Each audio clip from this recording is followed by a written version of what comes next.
Welcome to another In Wheel Time podcast, a 30-minute mini version of the In Wheel Time car show that airs live every Saturday morning, 8 to 11 a.m. Central.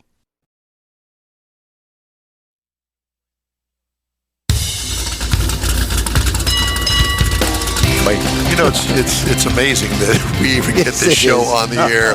Welcome to the In Wheel Time Car Talk Show. Just ahead, Pikes Peak Hill Climb Head Cheese. Oh, boy. Richard Tomlin. Also, Jeff has this week's racing calendar, and Mr. Mars offers 5 cars under $15,000. And wait till you see this lineup. Howdy, along with Mike Out of This World Mars. We need more Jeff Zekin and IT Director of Engineering, David Ainsley. I'm Don Armstrong. Glad that you could join us today. Let's switch over now and see if we can talk to Richard Tomlin. Hello, and come in, Richard Tomlin. Good morning, gentlemen. Oh, my God, he's there, and we got him. I can hear him, I can see him, and it's truly amazing. First time for everything, right? First time for everything. Where are you? Colorado Springs. Where? Oh, boy. Colorado Springs, just outside of Pikes Peak. Yeah. Yep. I was there a couple of weeks ago, and I want you to know. Our guest was over in Estes Park, too, so lots of people up here right now. Yeah, I'm sure. Well, we saw them setting up because I actually went up Pikes Peak 2 weeks ago. What'd you think? I was scared to death. Did you take the Corvette? No, I did not take the Corvette. I had a Lexus RX450 H plus, lovely vehicle, but the problem wasn't with the vehicle or the weather or anything else other than me. I white-knuckled it up there, and especially on those switchbacks. I don't know how anybody could have their foot to the floor at any point going up Pikes Peak. I just don't get it. And will I ever go back again? No. You'll have to cart me up there in a hearse to get me back up there. So you saw the starting gate where we actually start the race. Yes. So then they were preparing everything. They were preparing everything while I was up there. The record from start to finish is 7 minutes and 57 seconds. Here, let me answer that with you. Oh, hell no. It's something that even us as racers, it's hard to believe because daunting. It's so fast. It's so quick. Yeah. Well, I mean, I think that some mental health care should be available down at the bottom of the mountain because those people are crazy. Yeah, so we're aiming for a sub 10 minute in our car this year. Wow. We ran a 10:26 last year. And sub 10 minutes. We're on target to break 10 minutes to cover the 12.43 miles, 156 turns to the top of Pikes Peak at 14,110 feet. Yeah, I'm very well aware of all of that. The switchbacks, the 3 switchbacks that as you reach the peak of the mountain itself. The W's. Yeah, that is frightening to say the least. If you want to die of a heart attack, well, there's your answer right there. Yeah. So during practices, we actually tow the cars up. So you've got the Ram truck, 2500. Towing a 30-foot enclosed trailer. And there's a line of, 25, 30 of us going up there. And that diesel truck that is tuned for Houston sure does like to smoke a lot up here. I'll bet. So it kind of gives you a bad feeling. But yeah. It's interesting around the switchbacks and the W's getting up there with the big trucks. It's a very cautious maneuver that's made. Well, I saw something interesting on the way up there myself. I saw a school bus that had a whole bevy of people inside of it, just regular people hanging on for dear life as this driver was running up those like he did it every day. Jamming the gears. Yeah, and he did it every day clearly. And I didn't pull. I thank God he didn't get behind me. But there was a law enforcement officer that was behind me for quite some time before I could get over to the side to let him go by. Right. So here I am, Grandpa Don, hanging on, white-knuckling it all the way. Thank you. Yeah, you'll be okay. Well, I am now. Now that I'm down here about 50 feet above sea level, I'm feeling a lot more comfortable, and I can breathe. Yeah, breathing is a real thing. Our driver runs oxygen on the way up, and it helps them because heart rate's so high. Once you actually get up into thinner oxygen, it does become an issue. Your heart rate is high. Yeah. No kidding. I'm about to die. And it's not because of the lack of oxygen up there. It's because of fright. I can tell you that. What's interesting is we tell people how high it is and how extreme this event is. But until you actually drive the road like you did, you don't realize how high and how extreme it is. And the fact that it's been going on for 102 years is even more impressive. Well, you know? and here's the other thing. You know, that path up there from one point to the top was not always paved. It Correct. was basically a gravel road. And that in itself is like, you could slip off of this. Nah, no big deal. Yeah, it's a big deal. There are men running now that actually ran when it was all dirt and run now when it's all asphalt. And they feel that it was safer on dirt because they had more consistency knowing exactly what the car was not going to do than when you actually have the grip and the grip goes away and then you're just along for the ride. Okay. So this is interesting conversations with these men. To say the least. You know, it kind of builds, and you really don't expect it. Okay, yeah, we're going up this grade, and it's no big deal. And then you pass that point where they give you the little sticker for your window, and then you're on your way, and it's a little bit steeper here, a little bit steeper there. And pretty soon, you're damn near, all you can see is sky. And I'm going, this is not good for me at my age. The other thing is that it is one of those deals. I have to ask you this: do they run slicks? Yes. Yep. Wow. Absolutely. They run slicks. Yep. Even run tire warmers in the pits to warm them up first because you don't get a chance to have a warm-up lap or a warm-up area. So you either have tire heaters, tire warmers, like you would see in F1 or any of the bigger race series, or you use a propane heater to heat up the center of the rim, which thereby heats up the carcass of the tire, or you do it old school and you just set them on a skate and keep them in the sunlight until you have to put them on the car. Why? And I get as much heat as Why can did you them. raise your hand to do this? I always had a lot more faith in you that you were a sane person. I just all right. I won't even go into that. But here. So let's go into the sane part. Hop on and pull on Yuri. He's on hold in the group. Yuri is our driver that will be wheeling the car up. He's the one that qualified third in the open wheel class, and you can ask him about all that because he's the one that's truly the madman. I just built the machine. He's the one wheeling it up there. Yeah. Have you ever driven it? Oh yeah, I've driven it plenty of times. Yeah. Do we have? Is that Yuri that's with us? Wow. Yep. You should have Yuri right there. Yeah, I see him. Yuri, can you hear us? Can you see us? Yes, sir. Can see everybody. Can you guys hear me all right? Yep. Yeah. So what's it like inside the insane asylum? And is that how you're describing the car, or which one in particular is being part of the team? The whole kit and caboodle. Yeah, everything. Dude, what is the top speed that you go as you're heading up the mountain? So we are gear limited strategically to about 123, 124. We can bump the red line a little bit to pick up a few more mile an hour.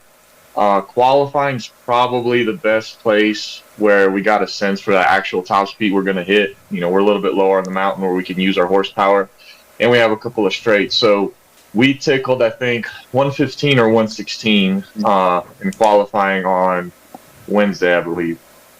So, or Thursday. Yeah. So we're close. We're close to our red line. We picked our gearing just right. But yeah, it's also, I think it's a good thing because with the way that being on a highway, essentially, the braking zones are not braking zones. It's you're just braking on a road basically. So I think it's a good thing that we're capped right there. Do you ever look down? No. You never look down. You're talking about down at the dash or down at the down to the side of the car? Down the side of the car when you're teetering on the edge of the roadway that has no guardrail. It is hard to ignore it just out of your peripherals, and obviously I have I think in a good and a bad way I have a better appreciation for it than some of the drivers that fortunately have not experienced what's on the other side of the white line. But no, it's there in your head. It's always a good gut check, but no, you're basically laser focused on the two white lines. It's not tunnel vision because your peripherals do pick up a lot, but I definitely am always aware of where the drops are. You just try to make the circuit as flat and as streamlined as possible. So your gaze is only where it needs to be, and you're basically just picking up your visual markers for either turning or brake. Yeah, and there was a song written about that. It's called "Jesus Take the Wheel." Is that what it is? That's what it is. Yeah. Well, hopefully he sits this one out on Sunday, and I'll take it to the top. Yeah. Well, we certainly wish you the best of luck, and say a little prayer for me, as they say. Where is it going to be broadcasted? Can we watch it? Yes. So it's basically going to be live streamed on Mobile One's YouTube channel. Okay, that's what it is. Yeah. So I don't actually know the link, but for all my friends' family, I just tell them, hey, go look up Mobile One live stream, type that into YouTube, and that should bring you there. And Pikes Peak does a pretty good job as far as organization. They'll kind of fill in some of the quiet time or downtime. They'll have some other drivers come into the booth and talk, and they have kind of somebody takes point and talks you through some of the points of what's going on while cars are running or while we're having a little bit of downtime. Well, as I white-knuckled my way up there at about 5 miles an hour through those switchbacks, all I could think of was, okay, so we got all of these people up there, racers, trailers, tow vehicles, everything is up there. And, when I was up there a couple of weeks ago, they were setting up the porta potties and that sort of stuff. But there are only a couple of areas that I saw. Of course, I was also laser focused, to use your term. A couple of areas up there where I could see where you guys could kind of pull off, and where it looks like they've cleared a little bit of an area, a couple of places on the way up the mountain. Is that where you guys camp out? How does that work? Yes. So for each practice section, essentially they strategically have staging lots. So Glen Cove's a natural place that's usually for downhill descent for visitors. That's a place where you can pull off and cool your brakes after coming down from the switchbacks. Yep. Devil's Playground is also a big staging area. It's not really a paved lot; it's just dirt because of just how rough the conditions are there most of the year. And I like the way that they call it Devil's Playground. That doesn't work for me, but go ahead. Yeah. So no, they have some good spots to pull off. Now, if you have a mechanical issue, just depending where you are on track on race day, that's where you have to get a little bit more creative. And some guys, unfortunately, they have downtime or they experience a failure somewhere in the W's and the switchbacks, and you have very little pull off room there. So and you're on a very steep incline, so you better hope your parking brake works and you can keep it in gear and whatnot. But essentially, it's the race has been running for over 100 years, so they figured it out now where everybody needs to stage and wait. And it used to be even crazier because when Lowe ran in 2013, you could actually see it was very much of a rally field. You had spectators sitting there right in every apex, around every corner, basically a couple feet from the car. Maybe some people got within inches of cars, and so the committee decided to kind of push the fans back a little bit, so they're a little bit more clustered. Halfway picnic ground, ski area, the Cove. There's places where the fans are packed in and you get a good viewing. But do you ever used to be a little bit. Do you ever worry about things like a broken axle in the switchbacks? That would be a little bit nerve-wracking. I worry about everything, honestly. But once again, going back to the laser focus comment, I trust in the team to keep me safe. That's about the only thing I need from them. If we lose power or if something doesn't quite run right electrical wise, I'm not upset. My main thing is I just need brakes and steering. Everything else is on me. And yes, I definitely worry in the switchbacks and the W's. To me, that's the most dangerous spot. We have the biggest drop-off, so that's it's in the back of my mind. But you have to curb that anxiety and that fear for sure in order to be able to even drive through there at speed. So, Richard, the U-joints in these things about the size of a basketball, or how does that work? No, actually, they're a regular Ford 8.8-inch U-joint, something you can actually walk into O'Reilly AutoZone and buy. Oh my God! Really? Absolutely. So, you don't use super heavy duty, for instance, U-joints on. You you refresh everything annually and you inspect frequently. Yeah. And what about the actual axle shafts themselves? Axle shafts, funny enough, are actually Miata axle shafts. That's what we run in that car. Yeah, how's that make you feel? No, it doesn't make me feel any better at all. Yeah.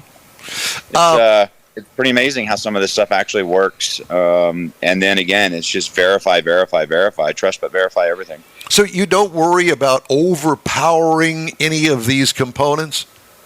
We've tested them very extensively over the years. I mean, remember this car, we first campaigned it up here in 2016, and it's been to real Mexico a couple times. And I mean, we've gone through 4 or 5 sets of tires in the last probably 4 months at MSR.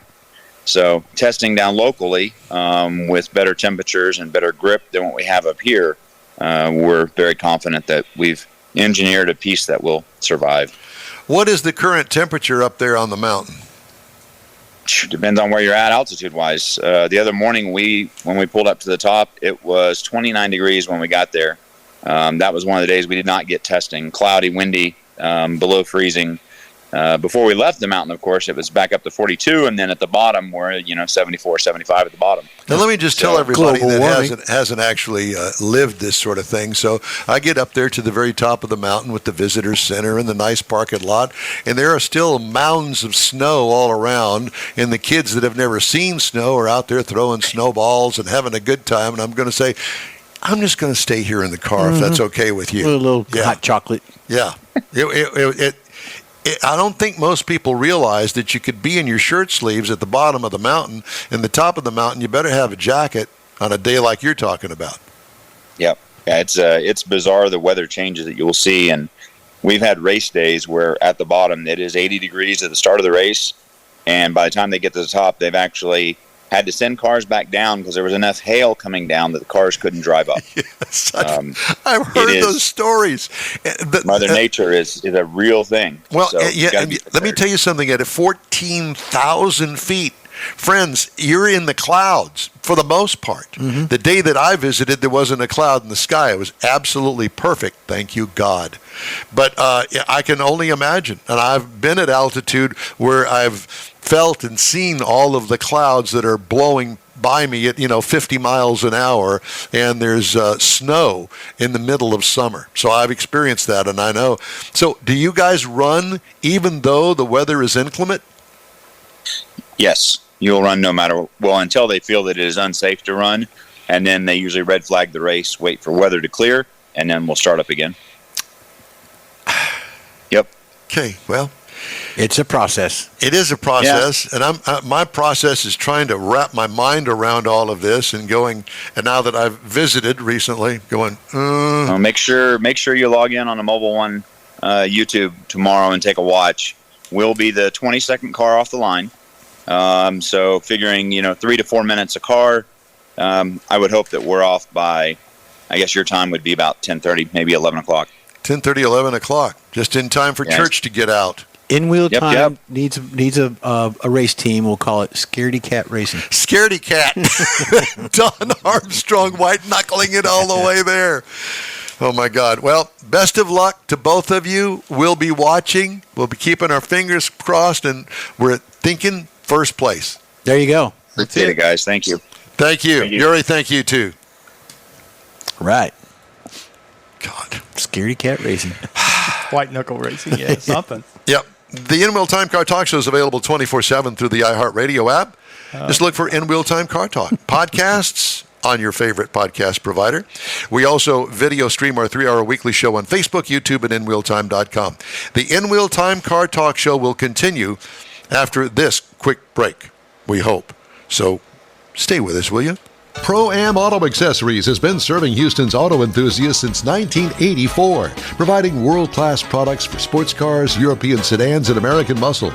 Pro-Am is known as the place to go to find exclusive and hard-to-find parts and accessories. Pro-Am is one of the very first distributors in the USA for brands such as Recaro, Redline, Momo, Corbo, and Simpson. Located in the heart of Houston's premier retail and service corridor, the Galleria area, Pro-Am's walk-in storefront includes an 8,000-square-foot warehouse, showroom, and installation bays. Pro-Am not only sells parts and accessories, but also offers installation and service. Pro-Am is now reaching a worldwide audience through Pro-Am.com, taking its local reputation to the rest of the world. At Pro-Am Auto, you'll be dealing with a small group of professionals who truly want to help you with your automotive needs. If you don't see what you're looking for on the website, call and Pro-Am will lend you a hand. Pro-Am Auto, 6125 Richmond at Green Ridge in Houston's Galleria area. Call them at 713-781-7755. Want to feel good about something special you did for someone special? In Wheel Time and the original Lupi Tortilla group of Tex-Mex restaurants have joined together to help a very worthy cause, God's Garage, a Christian-based 501c3 charity. We know there are lots of places and organizations out there where you can donate a car, truck, or SUV, but we're asking you, our car enthusiast family, to consider donating to God's Garage. Visit godsgarage.org and learn about its mission, the women that have been helped, how each one is screened, and about their Restore You program. A car donation is an easy way to make a difference in the lives of others. God's Garage needs good operating vehicles, but will take all types in working and non-working condition. Make your heart and soul feel good by donating your gently used vehicle and help support single mothers, widows, and wives of deployed military at godsgarage.org. Welcome back to the In Wheel Time Car Talk Show. Time now Right. for the racing calendar. Yes, I've got some clearly stuff we've going. got one big one coming up tomorrow. You got the big one, but last week we didn't have a lot going on, and there's something I forgot to mention. It was the 24 hours of Le Mans last week. So a lot of the F1 drivers and some of the open wheel drivers were in France doing that. So my faux pas on that. But tomorrow, June 23rd, you got Virginia NHRA Nationals in Richmond, Virginia. It comes on about 3 p.m., but the station it's on is to be determined, so it'll probably be a rebroadcast. You got NASCAR tomorrow, New Hampshire Motor Speedway, so a lot of East Coast stuff going on. New Hampshire. New Hampshire. Tickets are still available, Mike, if you want to go. Oh, man. So it's going to be on USA Network. I can only imagine you taking your accent up there to New Hampshire. New Hampshire. Give me some cheddar with jalapenos.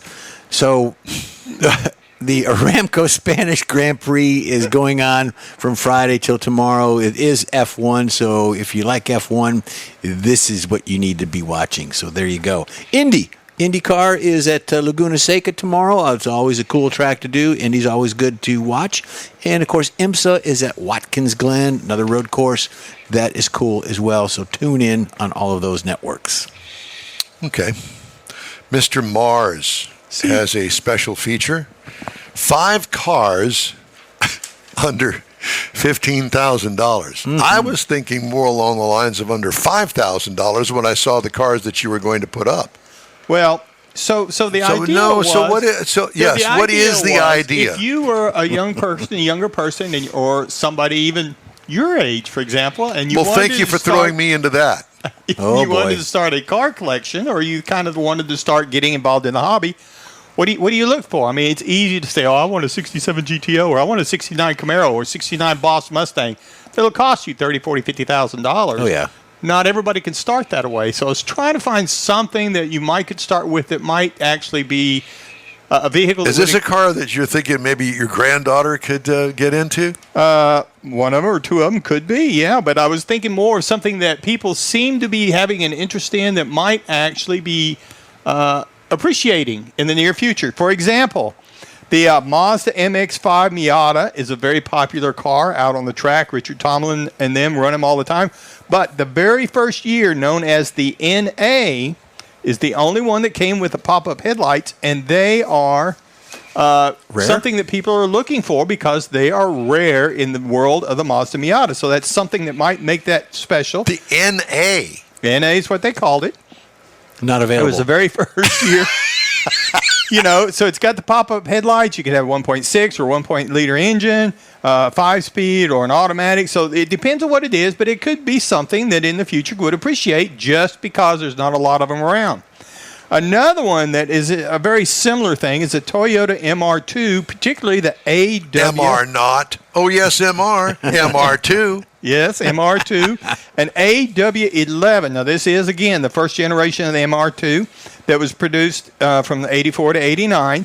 It is a mid-engine, so that's one of the things that makes it very different.